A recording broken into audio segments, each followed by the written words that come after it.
이번 시간은 테마 64가 되겠습니다.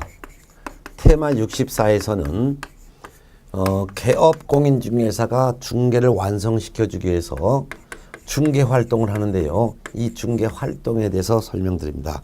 중개 활동이라는 것은 결국 부동산의 매도인이 자기 부동산을 판매할 수 있도록 개공이 도와준다 해서 판매 활동이라고도 표현합니다. 부동산 판매 활동. 여기서는 이제 이 중개 활동은 누가 중개 활동하냐면 개공이 하는 거예요. 개업 공인중개사. 그래서 개업 공인중개사가 중개 활동하는데 중개 활동하는 목적은 거래 성사시키기 위해서 중개 활동하는 거죠. 그러면 여기서 이제 개업 공인중개사는 아이다의 원리를 활용해서 원리를 활용을 해서 중개활동하게 됩니다. 그러면 아이다의 원리라는 것은 거창한 이론이 있는 것이 아니라 구매 제시를 받은 매수인이 개공으로부터 구매 제시를 받아서 물건을 구매할 때까지 심리적인 변화 과정의 영문 머리 글자를 줄여서 AID라고 한 거예요. 그래서 제가 개공이고 여러분이 만일 매수인이라고 해봐요. 그러면 개공인 제가 매수인 여러분에게 이 아파트 좀 구입하세요라고 말을 했을 때 이 물건을 아파트를 구입할지 말지 판단하겠죠. 그래서 구매 제시를 받은 여러분이 이 아파트를 구입할 때까지 머릿속에 그려지는 심리적인 변화 과정의 영문 머리 글자가 바로 AIDA예요. A, 어텐션입니다. 어텐션, 주목. 물건에 대한 주목, 관심을 갖는다. 어텐션. 그 다음에 I, 인터레스트. 물건에 대한 흥미를 갖는다. 그 다음에 D, 디자이어. 사고 싶은 욕망을 갖는다. 그 다음에 A, 액션. 액션은 행동인데요. 바로 계약한다 이거예요. 이런 4단계 과정을 거쳐서 물건을 구입하게 된다. 그 말입니다. 그러면 양가로 2번 AID의 과정을 봅니다. 1. 어텐션, 주목. 그러면 개업공인중개사는 매수인에게 이 물건에 대해서 관심, 주목을 끌게 하기 위해서는 광고를 통해서 물건을 주목을 끌게 하죠. 즉 생활정보지 등의 부동산 중개 광고한다든가 또는 중개사무소 유리창문에다가 금매 가격 그리고 금매 물건을 딱 부착함으로써 광고를 통해서 고객의 주목을 끌게 하고 그 고객이 이제 사무소에 들어오게 되면은 이 부동산에 대한 특징을 개략적으로 아주 설명하는 거죠. 아주 특징만 잠깐만 살짝만 설명하는 게 바로 물건의 주목을 끌게 하는 어텐션 단계입니다.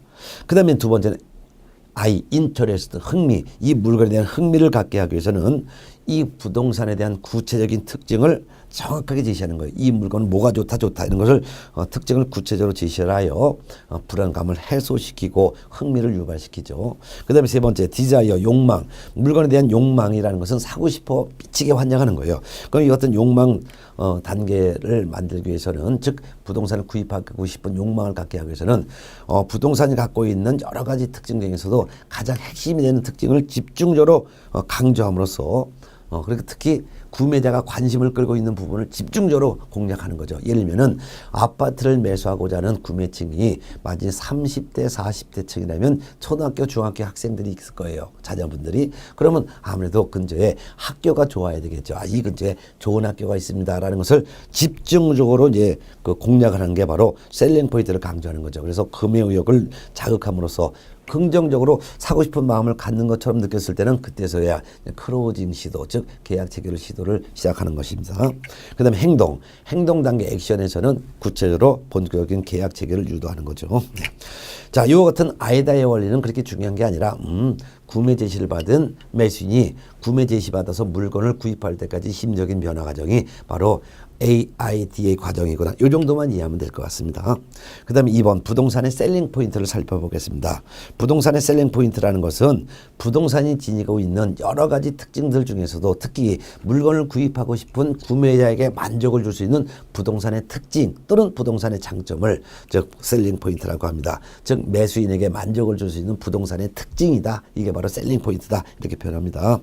그럼 셀링 포인트는 여러 가지 성격이 있습니다. 즉 특징이 다양성, 다양하다, 상대성, 그 다음에 유동적, 가변성 이런 게 있습니다. 일단 다양성이라는 것은 부동산의 특징은 상당히 많다 그 말입니다. 예를 들면 가격이 싸다, 뭐 전철역이 가깝다, 뭐 주변에 약수터가 있다 이렇게 장점이 많다는 거예요. 이게 다양성이에요. 그 다음에 상대성이라는 것은 어떤 사람은 장점으로 느끼지만 반대적으로 어떤 사람에게는 단점으로 느낄 수 있어요.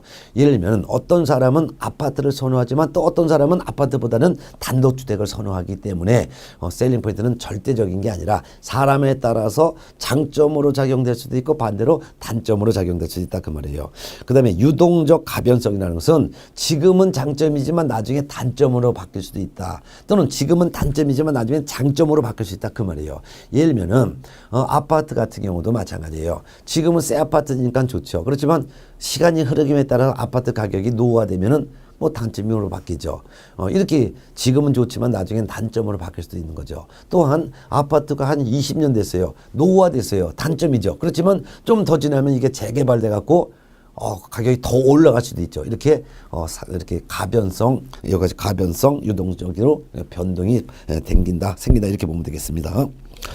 자, 개공은 너무 많은 셀링 포인트를 강조하기보다는 대표적인 두 가지 정도의 셀링 포인트를 강조하는 것이 계약 체결 효과에 영향을 더 잘 준다. 즉 많은 장점을 한꺼번에 매수인에게 다 설명하면 오히려 헛갈리니까 대표적인 특징 한두 가지를 제시하는 것이 거래계약 체결 유도에 더 유용하다 이렇게 보면 되겠습니다. 셀링 포인트는 이같이 좋은 장점이 다양하게 많은데요. 셀링 포인트의 종류를 한번 살펴보겠습니다. 법률적 측면의 셀링 포인트라는 게 있습니다. 그거는 이 법률적인 하자가 없거나 법률적인 특징 혜택이 있다는 거예요. 예를 들면 소유권의 진정성, 공법상 규제가 풀렸다든가 또는 세법상의 특혜가 있다든가 이런 것들이 바로 법률적 측면의 셀링 포인트가 되겠습니다. 근데 이 법률적 측면의 셀링 포인트는 대표적으로 이 부동산은 하자가 없다. 법적인 하자가 없다. 또 공법상 규제가 풀렸다. 또는 지금 취득하게 되면 취득세가 감면된다라는 세법상의 특징 등 법률에 규정된 혜택이라든가 하자가 없는 것을 강조하는 게 법률 측면의 셀링 포인트인데요. 이 법률 측면의 셀링 포인트를 개공이 매수인에게 잘 설명해야 됩니다. 근데 당구장 표시 보세요. 개공이 설령 법률적 측면의 셀링 포인트를 잘못 설명했다 하더라도 이때 개업 공인중개사가 무한 책임지는 것은 아닙니다.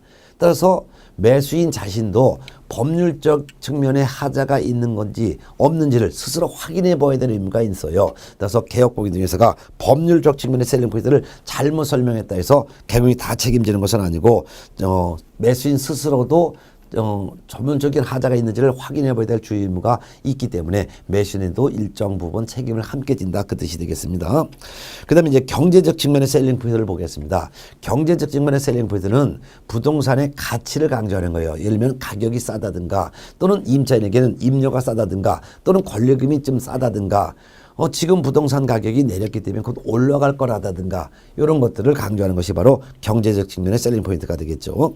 그 다음에 기술적 측면의 셀링 포인트라는 것은 부동산의 기능을 강조하는 거예요. 예를 들면은 기초공사가 잘 됐다, 집안이 단단하다, 새로운 공법으로 건축됐다. 그 밖에도 구조가 잘 빠졌다, 동선거리가 짧다. 이런 것들이 바로 기술적 측면의 셀링 포인트가 되겠죠. 이 같은 기술적 측면의 셀링 포인트는 시간의 흐름에 따라 기능이 지금 감소되는 기능이 있습니다. 지금은 좋은 자재지만 나중에 더 좋은 자재가 나올 수도 있고 지금은 새 거지만 나중에는 헌 걸로 바뀌고 이렇게 기능이 좀 감소가 시간의 흐름에 따라 기술적 측면의 셀링 포인트는 좀 감소되는 그런 특징을 갖게 되는 거죠. 네.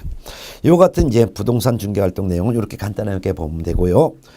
중개 활동은 사실상 거의 출제가 안 되는 경우는 거의 없고 10년에 한 번 나올 정도로 출제 빈도는 약합니다. 그래서 이 정도만 설명을 알아두시면 될 것 같습니다.